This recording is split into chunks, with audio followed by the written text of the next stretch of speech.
Fire.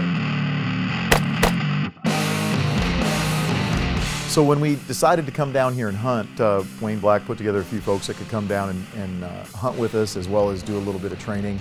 So we've got his son-in-law, we've got Shy, a buddy of mine that's been in several of our classes.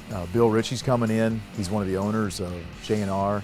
It's going to be great. How much of what you're going to do today will improve somebody who is a hunter rather than a tactical shooter like myself?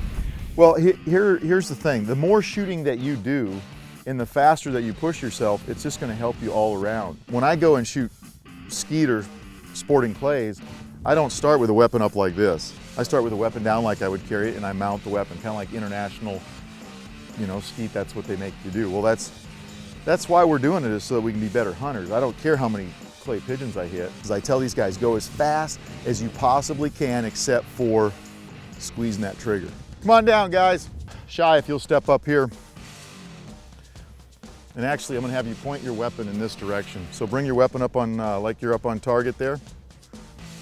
So notice when he brings his weapon up on target, he's in what I would call a fighter stance. So when I start to push back, look what happens, nothing. Because he's got the weight on the balls of his feet. He's ready to go. Now, if he wants to quickly start moving, all he's going to do is lift that left foot off the ground and he starts his movement. He doesn't have to shift his weight back to move. You notice his head isn't craned way down. He's looking straight through his eyeballs, through his sight. So we want to try to do the same thing there. So we talked a little bit about offset. And what that means is from your line of sight to your bore axis, there's offset. On that top bull, hold your dot dead center of the bull, okay? And shoot 3 rounds. Just take your time and shoot 3 rounds.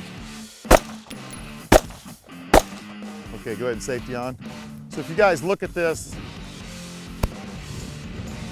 obviously he pulled one because he hit there, but if he's got a 100 or 200 yard zero, he's gonna hit 2 inches low, which that doesn't seem like a lot, but if say you're shooting over the front of the swamp buggy and the pigs are right in front of you and you put your sights on them, you're gonna shoot holes right in the front of that swamp buggy. So if we're at this distance, we wanna make a good hit, we're gonna have to hold up here.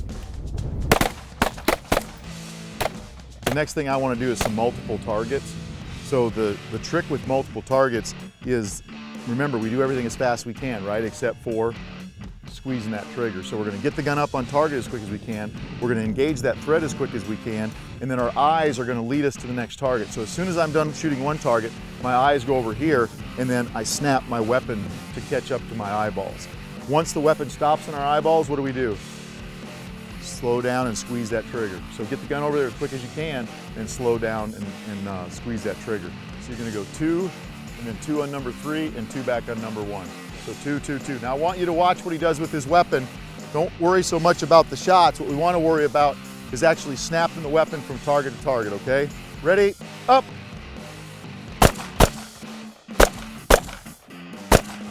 Good. You see how he's snapping that weapon? That's the only thing we're trying to accomplish with this drill. We want to shoot accurately, but we'll do that because we'll slow down. But we got to snap that weapon as hard as we possibly can.